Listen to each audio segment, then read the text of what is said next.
बिस्मिल्लाहिर्रहमानिर्रहीम। शुक्र के मौजू पे आज हमारी तीसरी गुफ्तगू है। और हम दोनों बहुत शुक्र अदा करते हैं जब ये गुफ्तगू करने का मौका मिलता है हमें। ये खुदा की तरफ से खास बरकत है। तो मैं सैयद जैन अब्बास और डॉक्टर फुरकान हमारे साथ हैं। और हम आज हमने शुक्र को बिल्कुल डिफरेंट स्टाइल से देखना है, यानी एक बहुत ही ज्यादा साइंटिफिक अंदाज से। हमने न्यूरल स्टडी के मुताबिक देखना है और क्वांटम मैकेनिक्स के एतबार से देखना है। शुक्र को समझने की कोशिश करेंगे हम। पहले हम मुख्तसर सी बात करते हैं कि हमने पहले क्या बात की। पहले हमने ये बात की कि शुक्र जो है वो लफ्जों को दोहराते रहने का नाम नहीं है। फुरकान भाई ने कहा कि कोई मंत्र नहीं है। हमने कहा कि हम्म। शुक्र जो है वो बेसिकली एक लाइफस्टाइल है। लाइफस्टाइल से मुराद ये है कि पहली तो ये चीज कि हम खुदा की दी हुई नेमतों से फैसिनेट हों, उनको सेलिब्रेट करें, उनको एंजॉय करें। किस तरह कि वो नेमतें हमें खुदा की तरफ लेकर जा रही हों, ताकि खुदा जिस तरह कुरान मजीद में खुद फरमाता है औज़ु बिल्लाहि मिनश शैतानिर रजीम कि लाइन शकरतुम लाज़ीदन्नकुम, ताकि खुदा हमारी खुदी को बुलंद करे। वो जो अल्लामा इकबाल कहते हैं ना कि खुदी को कर बुलंद इतना, तो वो खुदी को बुलंद करने का एक मैकेनिज्म कुरान ने जो बयान किया है वो शुक्र है। हम जैसे ही शुक्र के लाइफस्टाइल में आ जाएंगे और हम क्या करेंगे कि जो नेमतें हमें मिल रही हैं वो हम बांटने लग जाएंगे, वो हम उसका एहदास करने लग जाएंगे कुरान की जबान में। तो खुदा हमारे अंदर इजाफा करना शुरू कर देगा, हमारे अंदर हमारी पोटेंशियल बढ़ना शुरू हो जाएंगी, हमारी सलाहियतें बढ़ना शुरू हो जाएंगी। और दूसरा फैक्टर ये था कि अगर हमें कोई मुश्किल सिचुएशन आती है तो भी हमें याद रखना है कि अल्हम्दुलिल्लाह रब्बिल आलमीन का मतलब ये है कि खुदा मुरब्बी है, रबूबियत करता है। और रबूबियत का तकाजा ये है कि हमारी तमाम पोटेंशियल को सामने लेकर आए। और वो हार्ड टाइम्स में जितनी अच्छे तरीके से पोटेंशियल सामने आती हैं, अच्छे वक्त में भी तो उस तरह से नहीं आ सकती। सो इसलिए हमें हार्ड टाइम्स दिए जाते हैं ताकि हमारी वो पोटेंशियल भी सामने आए जिनके बारे में अभी हम खुद भी नहीं जानते। फिर हमने शो ऑफ की बात की थी, वो किस तरह से डैमेजिंग है पूरी सोसाइटी के लिए। मेरा ख्याल है यही था। फरहान भाई और कोई चीज अगर मैं भूल गया हूँ तो आई काइंडली थिंक आप यही ऐड कवर कीजिए अगर किए हमारे। थे। अभी हम आज की वीडियो में जंप करते हैं इंशाल्लाह। बिल्कुल सही। तो thank you so much Jain भाई, खुदा का शुक्र अल्लाह ने हमें तौफीक दी। तो मैं क्विकली, जैन भाई ने जो बात की है, जो समराइज ऑलरेडी कर दिया कि शुक्रगुजारी मंथन एक अवेयर, एक हमारा एक एटीट्यूड है लाइफ के हर हिस्से का, या हमारी जिंदगी का एक हिस्सा है, जो कि वो मंत्र नहीं बल्कि हमारे लाइफ स्टाइल है। अच्छे हालात में शुक्रगुजारी और चैलेंजेस में। अच्छे हालात में शुक्रगुजारी हमने ये पढ़ा था कि उस चीज को एक्नॉलेज करना, एब्सोल्यूट सोर्स, इंडिपेंडेंट सोर्स सिर्फ अल्लाह है, बाकी सारे रिसोर्स हो सकते, लेकिन एब्सोल्यूट सोर्स एक्नॉलेज करना वो अल्लाह है, हमारी अपनी कैपेबिलिटी नहीं, हमारे कॉन्टेक्ट नहीं, ओरिजिनल सोर्स अल्लाह है। और ये बाकी ये चीजें, पहला शुक्र का हिस्सा ये है।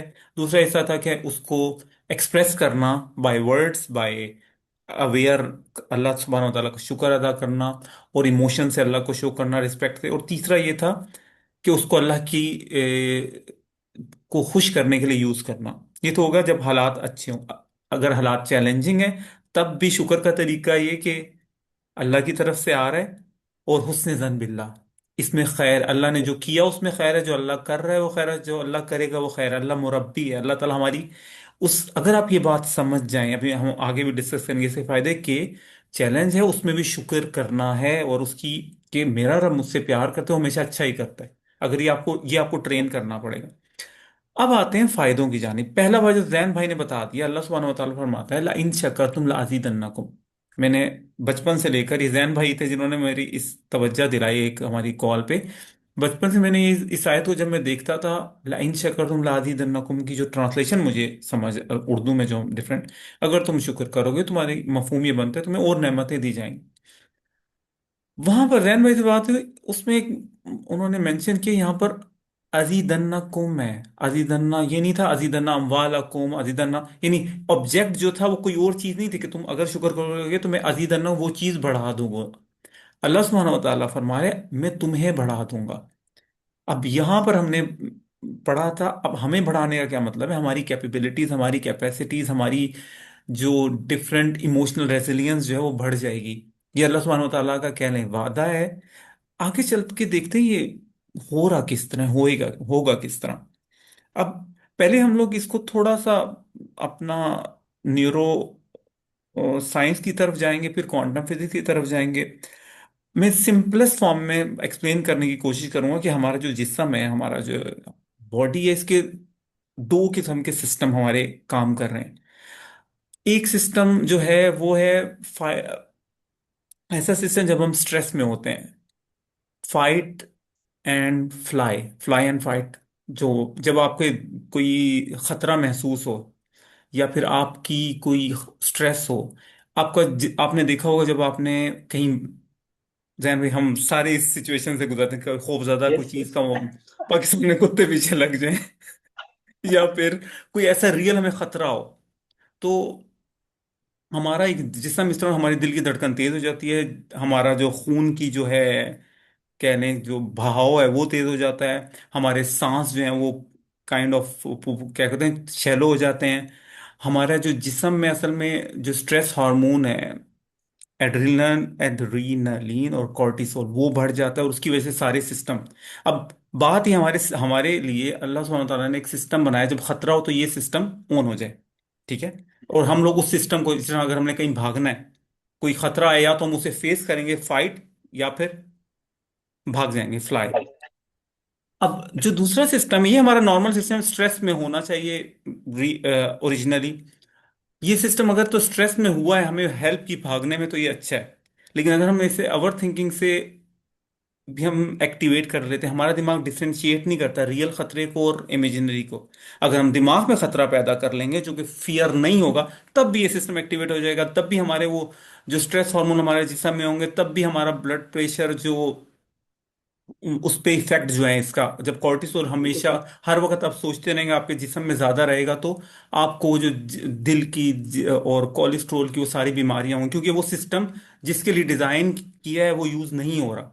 अब आप, हम्म वो सिस्टम उस खतरे के लिए हुआ है, लेकिन आपका दिमाग डिफरेंशिएट नहीं कर सकता रियल और फेक खतरे में। अगर आप उस खतरे को दिमाग में भी हम्म जनरेट कर लेंगे, वो एक्टिवेट हो जाएगा। जब एक्टिवेट हो जाएगा तो आप अनकंफर्टेबल फील करेंगे, और हम सारों ने फील किया होता है बचपन से। एक दूसरा सिस्टम है जिसको आप रेस्ट और डाइजेस्ट कहते हैं। अच्छा, जो ये वाला स्ट्रेस वाला सिस्टम है, इसे सिंपैथेटिक नर्वस सिस्टम, एसएनएस जो है हमारा, वो कंट्रोल कर रहा होता है।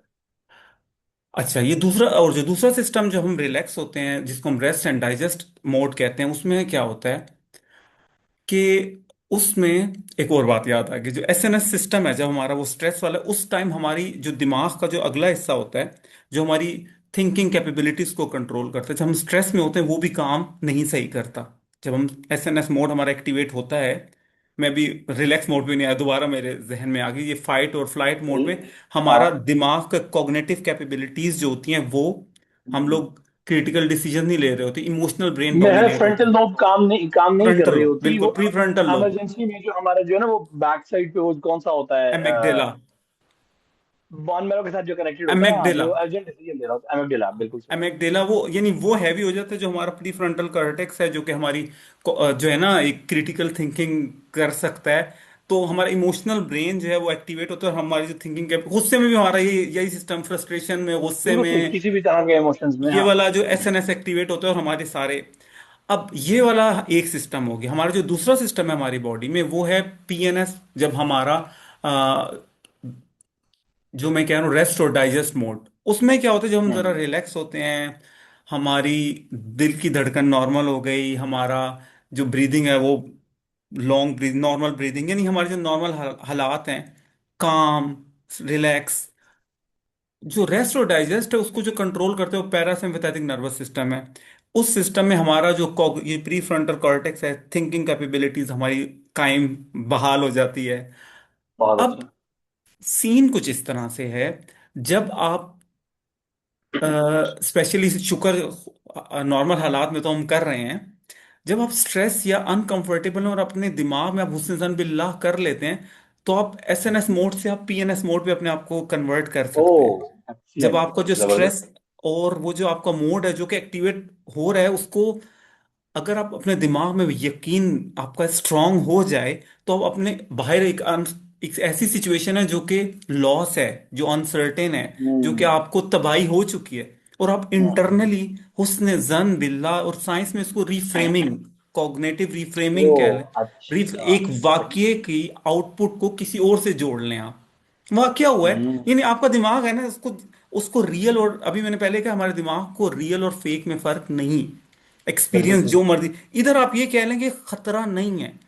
अब जो पहला हम्म सिस्टम है, जो फाइट और फ्लाई, वो खतरा है भाई, करो। अगर आप हम्म, दिमाग में खतरे में भी अपने आप को ये समझा दें, खतरा नहीं है, अल्लाह मेरे साथ है, अल्लाह ने खैर की है, अल्लाह मुरब्बी है, अल्लाह सिखा रहा है, देर इज ऑलवेज खैर, अल्लाह ताला बुरा, आपका वो सिस्टम रेस्ट और डाइजेस्ट वाला ही रहेगा, आपका पैरासिम्पैथेटिक यस। नर्वस सिस्टम रहेगा, उसको जो कंट्रोल कर रही होती है वेगस नर्व, वो एक्टिवेट हो जाएगी। इस तरह की पॉजिटिव थिंकिंग, जो पॉजिटिव हमारे इमोशंस हैं वो सारे इस तरफ लेकर जाते हैं। हम्म, यानी एक सिचुएशन है जो कि नेगेटिव है, जो कि स्ट्रेसफुल है, उसमें सिर्फ वो जो होता है ना, अभी हम जो सबर की फ्यूचर की वीडियो है उसमें तो हम डिटेल में, लेकिन अभी मैं आपको क्लियर फॉर्म में बता रहा हूँ, एक सिस्टम स्ट्रेस को डील करता है, एक नॉर्मल को।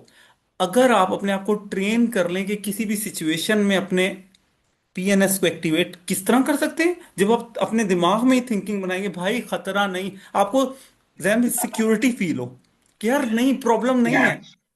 फरमान में एक बहुत मजे की आपको वाकया सुनाता हूँ। कल ही मैंने इत्तेफाक से उसको पढ़ा, बल्कि एक वीडियो बनाई इस पे। एक बुजुर्गवार गुजरे हैं, बहुत ही यानी अल्लाह वाले जो अफराद होते हैं उनमें से एक बड़ा नाम है, काजी तबातबाई के नाम से। तो वो उस्ताद थे, तौहीद पढ़ा रहे थे। और तौहीद में तौहीद अफ़आली एक सब अब हिस्सा है। यानी उसके लिए ये लोग इस्तेलाह इस्तेमाल करते हैं, ला मुअस्सिर फिल वजूद इल्लल्लाह। यानी इस पूरे यूनिवर्स में, पूरे वजूद में कोई भी चीज मौसर नहीं है, किसी चीज का असर नहीं है सिवाय अल्लाह के। बाकी सब चीजें वही जो हम बात करते हैं कि सबब हैं, असबाब हैं, और मुसब्बिबुल असबाब खुदा है और उसको हैंडल करता है। तो पुराने जमाने में वो बड़े बड़े हीटर्स हुआ करते थे ना, बुखारी, वो जो जिसकी चिमनी ऊपर तक जा रही होती थी। हाँ। तो सर्दी में ये लोग बैठे हुए थे और स्टूडेंट्स बैठे हुए थे। अब वो चिमनी के अंदर से कुछ ईंटें टूट के अंदर गिरी, और बड़ा मतलब धमाका सा हुआ, लगा कि छत गिर गई जैसे। सो अब जो स्टूडेंट्स थे नए नए, तो वो एक दूसरे को धक्का देकर आगे पीछे होकर अपनी जान बचाने के लिए बाहर भागे। सो ये बैठे रहे सुकून से। जब ये बाहर भाग के चले गए, सारे स्टूडेंट्स उठे और देखा कि वो ईंटें गिरी हैं, वो चिमनी के अंदर ही गिरी हैं, चिमनी ही थी, गिर के संभल गई। तो फिर उन्होंने कहा कि वापस आ जाइए तौहीद अफाली के शागिर्द और तालिब इल्म। अब वो सारे इतना शर्मिंदा हुए। अभी हम कह रहे थे ला मौसर फिल वजूद इल्लल्लाह, कि अल्लाह के सिवा कोई और चीज मौसर नहीं हो सकती। और अभी जो है हम एक दूसरे को धक्का देकर जा रहे थे कि हम मतलब अपनी जान बचा लेंगे, दूसरे की खैर है, उस्ताद की खैर है, सब कुछ छोड़ो अपनी जान बचाओ। तो ये सुभान क्या अल्लाह। पैराडॉक्स था। तो ये प्रैक्टिकल एग्जांपल्स इस तरह की वाकई, और ऐसी हस्तियां हमने देखी हैं, ऐसे अफराद देखे हैं। बल्कि खुद एक वाकया जो बहुत ज्यादा हमारे यहाँ कोट होता है, वो ये कि खुद एक करबला के मैदान में यजीद की फौज का एक वो था, कातिब था, नरेटर था, जो वाकयात को लिखता था। तो ये कहता है कि जब मैंने देखा कि इमाम हुसैन शहीद हो गए हैं और सब कुछ यानी उनको बिल्कुल मतलब उनके अब कुछ भी बाकी नहीं रहा, तो मैंने शम्स से कहा कि अब मुझे इजाजत हो कि अब मैं पानी पिला दूं उनको। उसने कहा कि मतलब मैंने सोचा कि अब मैं नेकी कमा लूं थोड़ी सी, बेचारे इतने जख्मी भी हैं ये भी। तो कहता है कि उसने कहा कि अच्छा ठीक है जाओ। तो कहता है मैं जा रहा था, तो मैंने देखा कि उस वक्त में शिम्र जो है वो इमाम हुसैन का सर काट चुका था और वो लेकर आ रहा था हाथों में। कहता है मैं उसको देखकर ये एज्यूम नहीं कर सका कि ये एक शख्स का सर है जो कट चुका है। यानी वो चेहरा इतना फ्रेश था। और मैंने देखा, सुभान अल्लाह। मैं उसने वो नरेट करता है कि मैंने देखा कि जैसे जैसे करबला में मुसीबतें बढ़ती जा रही थी, भूख प्यास जख्म और अजीजों की कुर्बानियां बढ़ती जा रही थी, इमाम हुसैन का चेहरा और ज्यादा निखरता जा रहा था, उस पर फ्रेशनेस आती जा रही थी। सो ये कैसे आता है, ये वाकई जिस तरह से आप बता रहे हैं ये बहुत ही इम्पोर्टेंट है कि अगर हम मुश्किल हालात में शुक्र कर सकते हैं। और एक और मुझे एक कॉल याद आ रहा है तरीका, क्या फरमाते हैं कि मुसीबत एक होती है, लेकिन इंसान अगर उस पे आहोजारी शुरू कर दे, फरियाद शुरू कर दे, तो उसको डबल कर लेता है। सुभान तो अल्लाह। ये अंडरस्टैंडिंग मुझे अब ये आपकी बात से बहुत अच्छी हो रही है कि बेसिकली हम कन्वर्ट कर देते हैं अपने माइंड को एक पीएनएस से एसएनएस की तरफ, और फिर हम मुसीबत को अपने अपने लिए डबल कर देते एसएनएस हैं। से यानी पीएनएस की तरफ, लाइक वो जो स्ट्रेस एसएनएस से वाला है, पीएनएस की तरफ। Yes. यानी हाँ। आपका जो नहीं नहीं सिस्टम। नहीं, मैं कह रहा हूँ हाँ, आम हालात में हाँ यानी आम हम एग्जैक्टली। एसएनएस, अगर हम शुक्र करने की बजाय पीएनएस की बजाय एसएनएस में शिफ्ट कर देते हैं, तो जो डिसीजन हम लेकर अपने आप को सेव कर सकते हैं, उस मुसीबत से बचा सकते हैं, हम उसको वो मौका हाथ से जाने देते हैं, और उसके बाद फिर हम अपने लिए मुसीबत को दोगुना कर लेते हैं। एग्जैक्टली। और जैन भाई यहाँ पर उस बात को जो आपने, ये जो मेरी तवज्जो दिलाई थी कि जब आपका ये जो रीफ्रेमिंग, इमाम हुसैन की आपने एग्जांपल की अलैहिस्सलाम, ये जो लोग हैं इनकी रीफ्रेमिंग इतनी स्ट्रांग थी ना कि वो एक सिचुएशन है जिसमें एसएनएस वाला जो fight and flight mode activate होना चाहिए, ऐसा यकीन है, ऐसा फील ऑफ, यानी अल्लाह सुब्हानहू व तआला पर ऐसा तवक्कल है कि कोई सहारा है, तो आप अपने दिमाग को बता दिया आपने कि यार खतरा नहीं है। जब आप अपने दिमाग, आपका दिमाग को समझ आ जाती है खतरा नहीं है, तो वो जो वेगसनेस उसे कंट्रोल करती है उस पूरे सिस्टम को, वो एक्टिवेट हो जाती है और आपको रिलैक्सेशन मिल जाती है। अब यहां पर जब आप पीएनएस एक्टिवेट होता है आपका ये वाला मोड, हमने पढ़ा था अल्लाह ताला ला अज़ीदन्नकुम वाली बात, आपका यस, कोग्निटिव ब्रेन वापस आ जाता है, आपके जो प्री यस। फ्रंटल कॉर्टेक्स जो है हाँ ना हाँ। वो बहुत कायम अच्छा। हो जाते हैं, फिर आप अपॉर्चुनिटीज देखते हो। जो यस। आपकी जो है ना ला अज़ीदन्नकुम, आप और पॉसिबिलिटीज और जो उसमें जो है ना अपॉर्चुनिटीज इसीलिए देखते हो ना, क्योंकि आप ये जो रीफ्रेमिंग का एक, यानी मैं चाह रहा हूं कि हम लोग सिंपलेस्ट फॉर्म में एक्सप्लेन करूं, एक हमारा स्ट्रेस वाला सिस्टम, हमारा जिस्म यस। का, वो एक्टिवेट होता है अगर हम, एक दूसरा रिलैक्स सिस्टम, स्ट्रेस वाले सिस्टम में हमारे डिफरेंट जो चीजें होने के साथ साथ हमारी थिंकिंग कैपेबिलिटी भी ऑफ हो जाती है, इमोशनल ब्रेन हमारा एक्टिव होता है। जब हम नॉर्मल अपने आप को रीफ्रेम कर लेते हैं, जब हमारा रेस्ट मोड एक्टिवेट कर लेते हैं हम लोग यकीन के जरिए से कि हम खतरा नहीं है, तो उस टाइम हम थिंकिंग, हम अपॉर्चुनिटीज देख सकते हैं, हमारे अंदर रेजिलियंस जो है वो बढ़ जाता है। और बहुत अच्छे, बिल्कुल सही। अगर ये चीज हम देखें लाइफ में, जिसमें आपने कहा कि अपोजिट डायरेक्शन में अगर हम नाशुक्री करें, तो हम वो जो ये था ना थिंकिंग कैपेबिलिटीज हाँ अपॉर्चुनिटी, हाँ हाँ, वो बिल्कुल। अजीज अन्नकुम के अपोजिट डायरेक्शन में यूं जाते हैं। ऑपोजिट हो सकता है, तो बिल्कुल बिल्कुल। जितने भी हमने पॉजिटिव, इसको, जी, जी जी, आप बात कीजिए। मैंने कहा हाँ, हमने इसको कोविड में बहुत अच्छे से ऑब्जर्व किया, कोरोना के दौरान। अच्छा, मैं इस बात की वजाहत करना चाहूंगा और आप भी चाहेंगे कि इस बात को हम क्लियर करें कि इसका कतई ये मतलब नहीं है कि वो खतरा आ रहा है और हम हाथ पांव छोड़ के बैठे रहें कि खैर है कुछ भी होता रहेगा। नहीं, हम उस खतरे का सद्देबाब करने के लिए पूरी हाजिर दिमागी से फैसला तब कर सकेंगे जब हम उस खतरे को रैशनली समझें एग्जैक्टली, और घबरा ना जाएं। यानी एग्जैक्टली, हम अपने फ्रंटल लोब को हाजिर रखते हुए और अपने तमाम पोटेंशियल्स को हाजिर रखते हुए, तमाम इम्कानात को, अपॉर्चुनिटीज को देखते हुए, तो हमने कोविड में देखा कि दो क्वालिटीज जिन अफराद में थी उन्होंने बहुत अच्छा फाइट किया। यानी एक तो वो लोग डॉक्टर्स की हिदायत के मुताबिक एहतियात करने वाले थे, और दूसरे फर्स्ट डिप्रेशन में जाने वाले लोग नहीं थे। इन दो अफराद को हमने देखा कि वो मसलन खुद हमारे आसपास हमारे ऐसे दोस्त थे जो गरीबों में राशन भी बांट रहे थे, लोगों के बीच में जा रहे थे, बावजूद इसके कि पूरी एहतियाती तदाबीर के साथ, मास्क और फलां फलां के साथ, और इसी तरह लोगों की हेल्प भी कर रहे थे, पेशेंट्स को भी हैंडल कर रहे थे, या इवन डॉक्टर्स भी इस तरह के अफराद थे। और लेकिन वो डिप्रेशन में नहीं गए, वो स्ट्रेस में नहीं गए।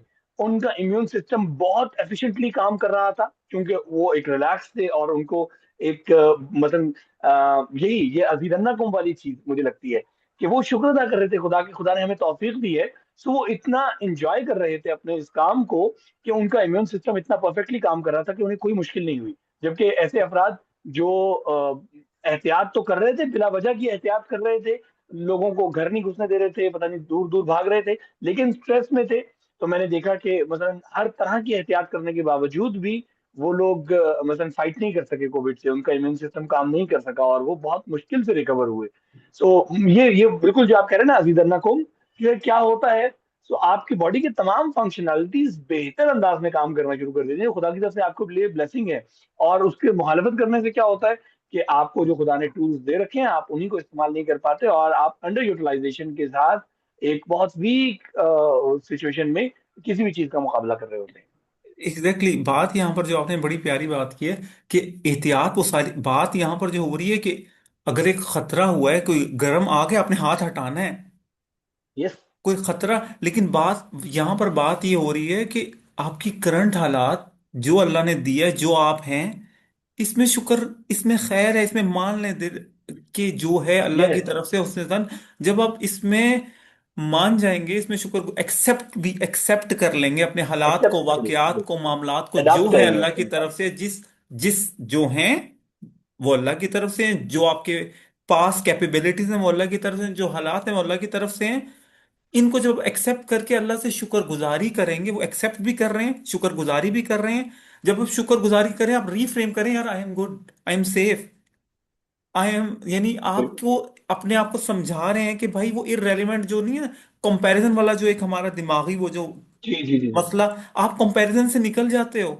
इसीलिए निकलते हो ना, शुक्रगुजारी करते हो आप, ना शुक्री से निकल रहे हो, कंपैरिजन से निकल रहे हो। आप अपने आप को उस इररेलेवेंट एसएनएस में जो आपने स्ट्रेस में डाला है उससे निकल के, जब आपकी कैपेबिलिटीज बढ़ी हैं, तो आपकी जो अपॉर्चुनिटीज देखने की कैपेबिलिटी बढ़ी है, जिस तरह आपने उसमें कहा कि आपकी लाइफ की ये वाला जो सिस्टम है, इम्यून सिस्टम तक आपको, हर चीज में आपको, और आप मजबूत होते हो जब आपका बिल्कुल दिमागी तौर पर आपकी जो थॉट्स आपको जो इफेक्ट कर रही होती हैं, उसका इफेक्ट बहुत ज्यादा सिग्निफिकेंट होता है। तो ये एक मुझे मेन देखो, आइडिया ये था एक दोस्त ने फ्रॉम बड़ा दिस बड़ी अच्छी पर्सपेक्टिव।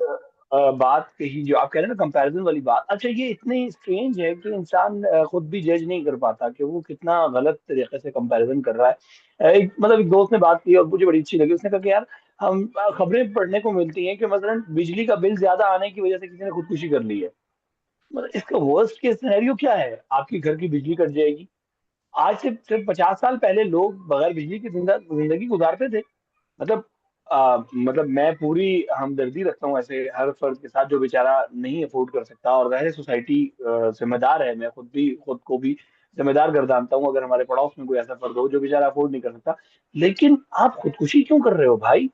यानी आपको जिंदगी थोड़ी मुश्किल हो जाएगी, ठीक है, लेकिन जिंदगी है, आपके पास अपॉर्चुनिटीज हैं, आपके हाथ में रहेंगी अपॉर्चुनिटीज। आप सरवाइव कर सकते हो, आप स्ट्रगल कर सकते हो। और अगर आप खुदा खुदा ना खास्ता आप मतलब बस उससे फ्रस्ट्रेट हो जाएं कि अब सब कुछ क्लोज और डेड एंड आ गया और आपने खुदा ना खास्ता खुदकुशी कर ली, तो फिर तो आपने सब बर्बाद कर दिया ना। मतलब एग्जैक्टली। खुदा ना करे कि हम किसी भी मतलब ऐसी सिचुएशन में मतलब ये बड़ा सख्त इम्तहान है।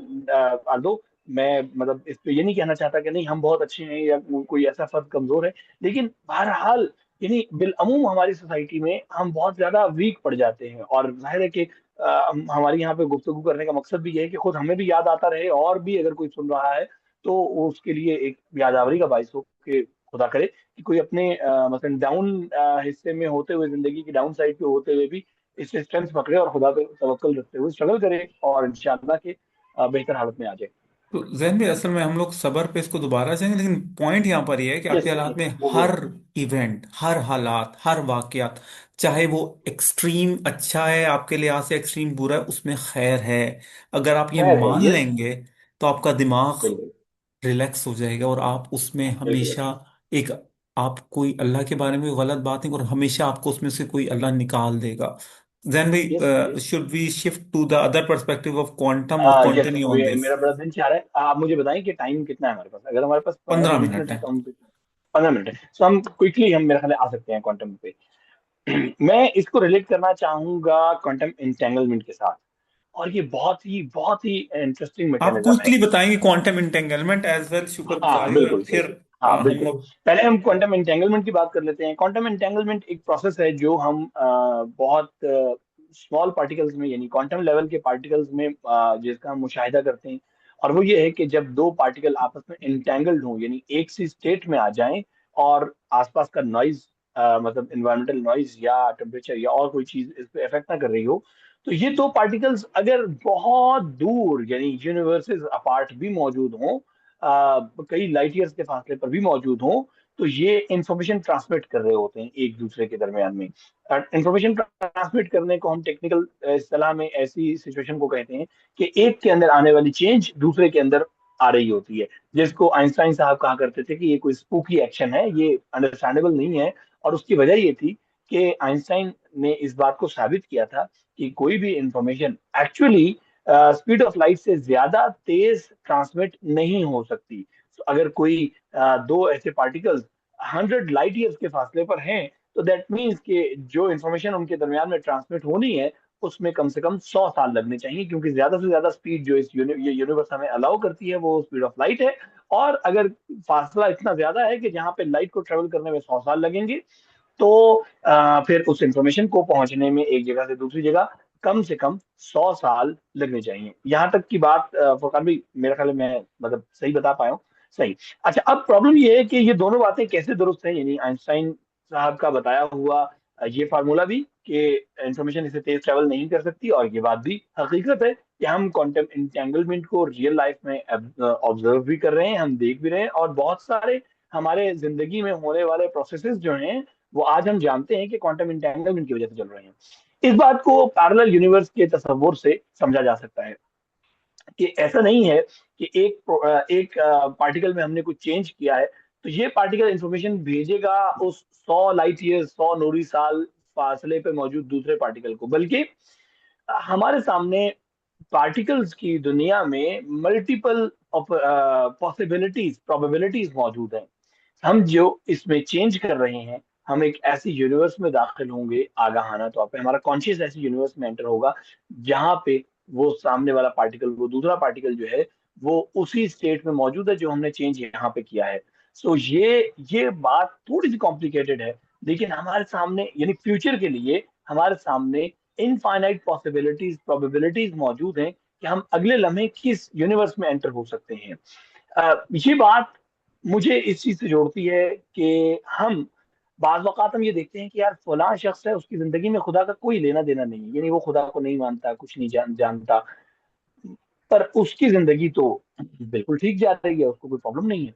अच्छा, मेरी अपनी जिंदगी में मसला ये है कि मैं जब तक खुदा के मसलन खुदा के साथ जुड़ा हूँ, नमाज पढ़ रहा हूँ वगैरह वगैरह, तो मेरी जिंदगी ठीक जा रही है, लेकिन मैं अगर जरा सी भी गलती करता हूँ तो मेरे साथ तो बहुत बुरा हो जाता है।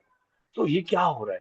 तो मैं एज्यूम करता हूँ कि शायद हम सेलेक्टेडली, कॉन्शियसली किसी ऐसी यूनिवर्स में एंटर हो जाते हैं कि जहां पे खुदा है, और कोई और कॉन्शियसली ऐसी यूनिवर्स में एंटर हो जाता है कि जहां उसकी यूनिवर्स के अंदर खुदा का अमल दखल नहीं है। अमल दखल से मुराद है इस दुनिया में नहीं है, यानी खुदा ने एक खास हद तक के लिए, खास मुद्दत के लिए आजाद छोड़ा हुआ है।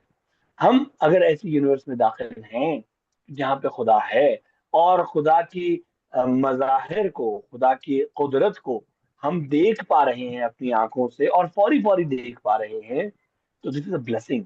ये कोई परेशानी की बात नहीं है, यानी ये बहुत बड़ी ब्लेसिंग है कि हम एक ऐसी यूनिवर्स में हैं जहां हर लम्हे खुदा की मालिकियत को देख रहे हैं। जब सूरह अल-हम्द में हम इस बात को पढ़ते हैं कि मालिकी यौमिद्दीन हम कहते हैं, तो उसकी एक तफसीर जो उलमा कहते हैं वो ये है कि चूंकि दुनिया में हर चीज खुदा की मालिकियत में तो है, लेकिन यहाँ पे खुदा ने इख्तियार दे दिया है, चाहे इंसान खुदा की मालिकियत को कबूल करे या ना करे, लेकिन आखिरत में खुदा की मालिकियत अपने पूरे जाहो जलाल के साथ वाज़ेह होगी। वहां पे किसी और का कोई हुक्म, कोई ख्याल, ख्वाबो ख्याल में काम नहीं होगा। यानी यहाँ पे मेरा इख्तियार है, मैं एक छुरी उठाऊं और खुदा ना खास्ता किसी का नुकसान कर दूं, बावजूद इसके कि मैं खुदा की दी हुई ताकत से इस काम को अंजाम दे रहा हूँ, लेकिन खुदा मुझे रोकेगा नहीं, क्योंकि खुदा ने इख्तियार मुझे दे रखा है। सो मैं अपने इख्तियार से गलत स्टेप उठा सकता हूँ। लेकिन आखिरत में क्या होगा? मेरे हाथ, पांव, आजा, आंखें, नाक, कान, हर चीज मेरे इख्तियार की बजाय खुदा के इख्तियार से मेरे खिलाफ गवाही दे रहे होंगे, जिस तरह कुरान कहता है, क्योंकि आजा खुद गवाही दे रहे होंगे। मेरी आंखें बता रही होंगी कि इसने क्या क्या गलत हरकत की है, मेरे हाथ बता रहे होंगे कि मैंने क्या क्या जराइम अंजाम दिए हैं। तो वहां पे उसकी मालिकियत जाहिर हो जाएगी। अगर हम अभी अभी इसी दुनिया में होते हुए ऐसी यूनिवर्स में एंटर हो सकें कि जहां पे खुदा की मालिकियत जाहिर है, तो ये यूनिवर्स हमें कितनी जल्दी खुदा तक पहुंचाने का बाइस बन रही होगी। और मैं इसको उस हदीस से समझने की कोशिश करता हूँ जिसमें कहा गया है कि खुदा हर एक के लिए वैसा है जैसा वो उससे गुमान रखता है। जो खुदा के लिए गुमान रखता है कि खुदा कोई इख्तियार नहीं रखता, खुदा हो सकता है उसकी जिंदगी में वाकई किसी चीज पे अपने इख्तियार जाहिर ना करे, और वो अपने घमंड में हर अच्छा बुरा काम करता चला जाएगा, रौंदता चला जाएगा, हदूद इलाही को पामाल करता चला जाएगा, और उसकी जिंदगी में हो सकता है कोई रुकावट ना आए। यानी वो इतना रूसिया हो जाएगा, इतना स्याहबख्त और इतना बदबख्त हो जाएगा कि खुदा ये भी गवारा नहीं करेगा कि इसको मैं रोक लूं या इसको मैं झंझोड़ के बताऊं कि देखो मेरा इख्तियार चल रहा है। नहीं, उसने अपने लिए ऐसी यूनिवर्स का इंतखाब किया है कि जहां पे खुदा की मालिकियत जाहिर नहीं है।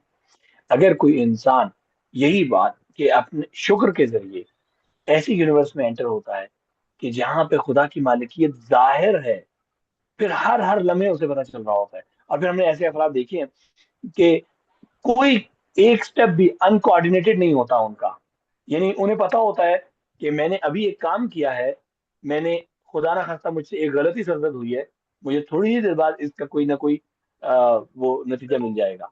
और वो इंसान कहता है कि हाँ मुझे खुदा ने, वो इंसान खुश होता है और शुक्र अदा करता है कि खुदा ने मुझे पलटा लिया। एक वाकया शायद हजरत मैं किसी एक बताता चलो, पैगंबर के 9 मिनट जमाने है में। हमारे पास। नो। हाँ ठीक है। हाँ। तो अब मेरा ख्याल मेरी बात कंप्लीट हो गई, बस आप इसको कंक्लूड कर दीजिए। इसको समझाने के लिए एक वाकया जिक्र कर रहा हूँ कि ये बहरहाल मसलन एक रवायत मारूफ है इस तरह से कि दो फरिश्ते आपस में मिल रहे हैं, मिलते हैं और वो एक दूसरे से पूछते हैं कि आज क्या किया। एक बताता है कि एक बहुत ही गरीब, बहुत ही नेक इंसान था, और मेरा काम ये था कि मैं जाऊं और उसकी खाने की हंडिया जो है वो उलट उलट आऊं। और दूसरे से पूछा, उसने कहा कि मेरा काम ये था कि एक बहुत जालिम बादशाह था, उसको कोई बीमारी हो गई थी और उसका इलाज एक खास किस्म की मछली के जरिए होना था, और वो मछली समंदर में बहुत नीचे होती है, लेकिन मुझे हुक्म था कि मैं उस मछली को समंदर की सतह के करीब ले आऊं ताकि वो मछली शिकार हो जाए और उस बादशाह का इलाज हो सके। तो कहा कि क्या हुआ, यानी इसका हिकमत क्या है। और वो दोनों जब तलाश करते हैं तो मालूम होता है कि वो जो नेक इंसान था उससे कोई गलती सरजद हुई, और खुदा नहीं चाहता था कि मेरा ये नेक बंदा किसी गलती के साथ मेरे पास हाजिर हो। उस गलती का सिला उसको फौरन उसी दुनिया में मिल गया, ताकि वो वहीं थोड़ी सी और सख्ती उठाए और पाकीज़ा हालत में खुदा के करीब पहुंचे। और दूसरी तरफ वो जालिम बादशाह, उसने किसी के साथ कोई नेकी की, और खुदा नहीं चाहता कि ऐसे किसी शख्स का एहसान रखे। खुदा ने उसकी नेकी का सिला उसे दुनिया में ही दे दिया ताकि ये मेरे पास अपनी असल हालत के साथ आए। तो मेरा यह ख्याल है कि हम इंटेंगल्ड स्टेट्स में जिंदा रह रहे होते हैं, क्योंकि हमारी रूह जो है वो बुनियादी तौर पे बिल्कुल उसी तरह प्रोबेबिलिटीज की फॉर्म में है। हम अगले हर लम्हे के लिए अपनी नई प्रोबेबिलिटीज को एक्सप्लोर कर रहे होते हैं। और हमें शायद ये जो जिक्र हैं, ये जो दुआएं हैं, ये इसलिए हैं कि हम दुरुस्त पॉसिबिलिटी की तरफ अपने वेव फंक्शन को कोलैप्स करने की कोशिश करें। पता नहीं मैं किस हद तक समझाने में कामयाब हुआ, मजीद इसकी वजाहत मेरे ख्याल है आप बेहतर तौर पे कर पाएंगे। यार इस पे हमें एक क्वांटम फिजिक्स पे और डिटेल रखनी पड़ेगी, उस पे कॉन्सेप्ट के लिए आपने अच्छा, यानी बहुत सी चीजें बहुत बताई, मैं फॉलो कर बैठा हूँ। लेकिन ये जो आपने ये जो हाँ बात मैं की है वही ना वही कि वो एक दुनिया के ऐसे यानी उसके लिए एक ऐसी ऐसी यूनिवर्स होती है यूनिवर्स, जहां हाँ। पर खुदा की मालिकियत जो है वो इफेक्ट में से इस तरह से अल्लाह ताला कहते हैं मैंने उनको डील दी है। यानी यस एक यस, होता है ना बिल्कुल कि बिल्कुल। अगर एक हाँ बंदा हाँ। है, उस वो खुदा से दूर है और उसका सब कुछ सही जा रहा है, तो वो बहुत बड़े रिस्क में है। हमें कुरान रिस्क और में हदीस है, से पता यस। चलता है बिल्कुल कि बिल्कुल। अल्लाह ने उन्हें डील दी। अल्लाह ताला कहते हैं मैं डील उनसे दे दी है। बेखबर नहीं हूँ। बेखबर नहीं, ऑब्वियसली नहीं, मैं ये कह रहा हूँ, हाँ बिल्कुल इस बात की वजाहत होनी चाहिए। ये लफ्ज बहुत इंपॉर्टेंट है कि खुदा की मालिकियत, जिस तरह मैंने कहा कि दुनिया में बाज लोगों की दुनिया में खुदा की मालिकियत बहुत जाहिर होती है। यानी हमने ऐसे अफराद के वाकयात सुने हैं और शायद कहीं ना कहीं देखा भी हो कि जो हर लम्हे खुदा से कनेक्टेड होते हैं, यानी उनका हर हर स्टेप दुआ पे चल रहा होता है।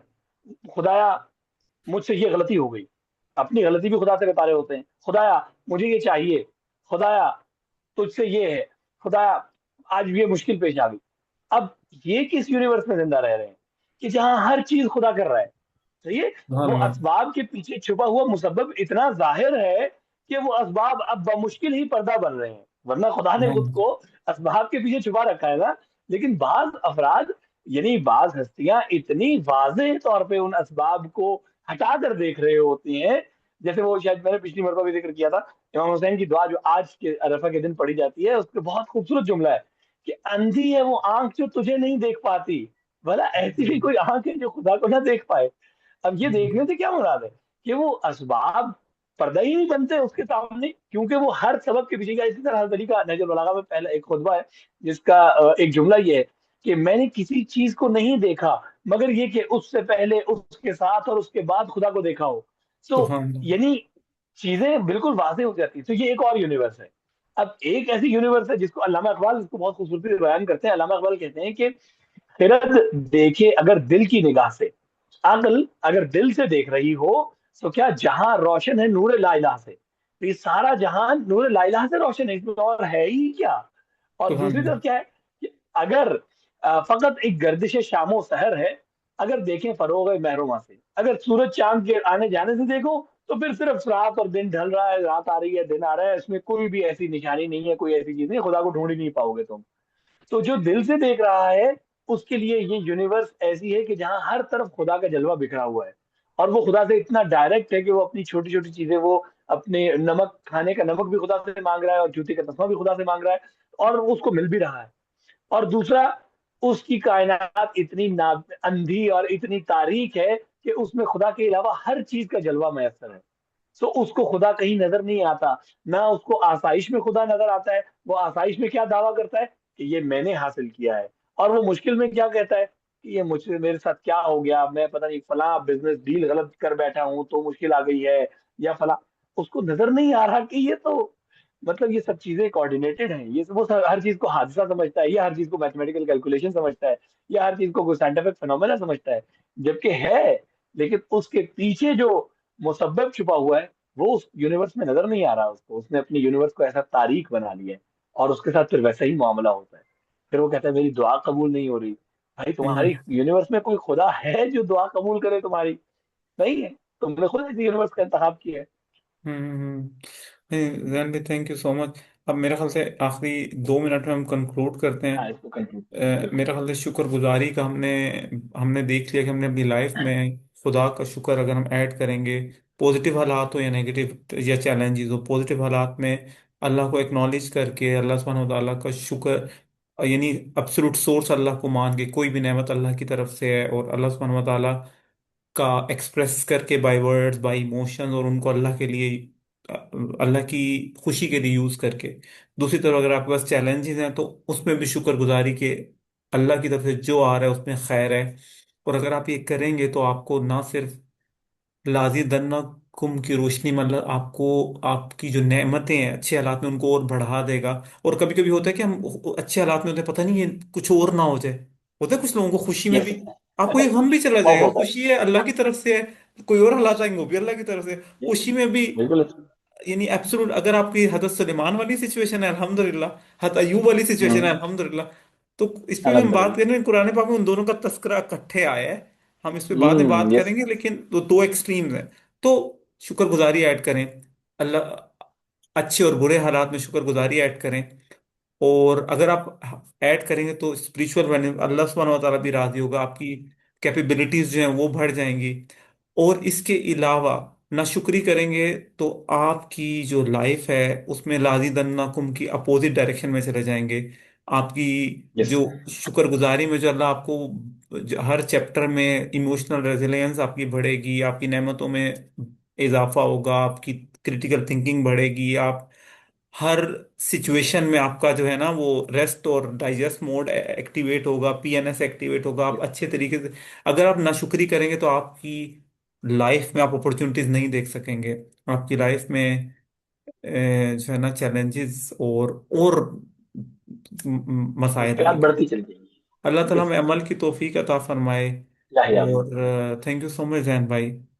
बहुत शुक्रिया। इंशाल्लाह अगले वीक मेरे ख्याल से अब हम सबर पे काम करते हैं और वो सारी चीज़ें कनेक्टेड हो जाएंगी, सबर शुक्र और बिल्कुल तवक्कुल ये बिल्कुल। आपस में इस तरह कनेक्टेड हैं। लेकिन मेरे ख्याल से शुक्र हम लोगों ने डिस्कस किया। Thanks a lot. जज़ाकल्लाहु खैरन। अस्सलाम अल्हम्दुलिल्लाह। वालेकुम रहमतुल्लाह। वालेकुम अस्सलाम व रहमतुल्लाह।